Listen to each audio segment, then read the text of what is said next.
ഉത്തരേന്ത്യയെ വിറപ്പിച്ച് ഭൂചലനങ്ങൾ. രാവിലെ ഭൂചലനമുണ്ടായത് ഡൽഹിയിലും ബീഹാറിലും. ഉഗ്രശബ്ദം കേട്ടെന്ന് ഡൽഹി നിവാസികൾ. ആളപായമോ നാശനഷ്ടമോ റിപ്പോർട്ട് ചെയ്തിട്ടില്ല. ജാഗ്രതാ നിർദ്ദേശം നൽകി പ്രധാനമന്ത്രി.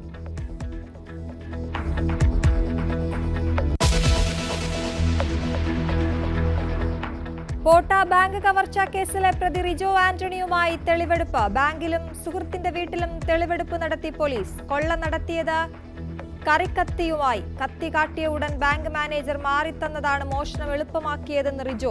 കൊള്ളയടിച്ച പണത്തിൽ 10,000 രൂപ ഒഴികെ മുഴുവൻ തുകയും കണ്ടെടുത്തു.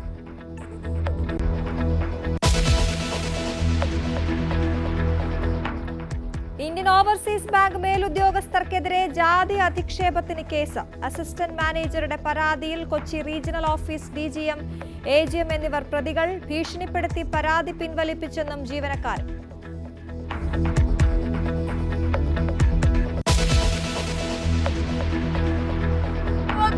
ചോരയിൽ നിന്നും 1000 പേര് ഉയരുന്നു. അവർ ജനാംഗണത്തിൽ പടരുന്നുവെന്ന് അവരാണ് ഞങ്ങളെ പഠിപ്പിച്ചത്.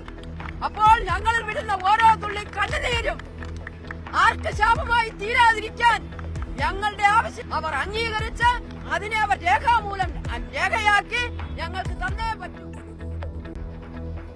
സർക്കാരിന്റെ പരിഹാസത്തിനിടയിലും സമരം തുടർന്ന ആശാ വർക്കർമാർ. സെക്രട്ടേറിയറ്റിന് മുൻപിലെ സമരം 8ാം ദിവസം. രാഷ്ട്രീയ പ്രേരിത സമരമെന്ന ധനമന്ത്രിയുടെ പ്രസ്താവന അധിക്ഷേപിക്കലെന്ന് മറുപടി.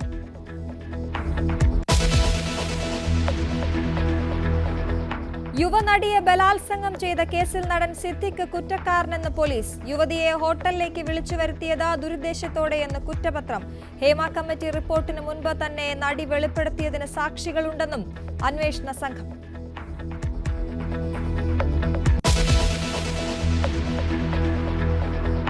സർക്കാരിന്റെ വ്യവസായ നയത്തെ പുകഴ്ത്തിയ ശശി തരൂരിനെതിരെ കോൺഗ്രസിൽ പടയൊരുക്കം. 4 തവണ ജയിപ്പിച്ച പാർട്ടി പ്രവർത്തകരെ തരൂർ മറന്നെന്ന് കെ മുരളീധരൻ.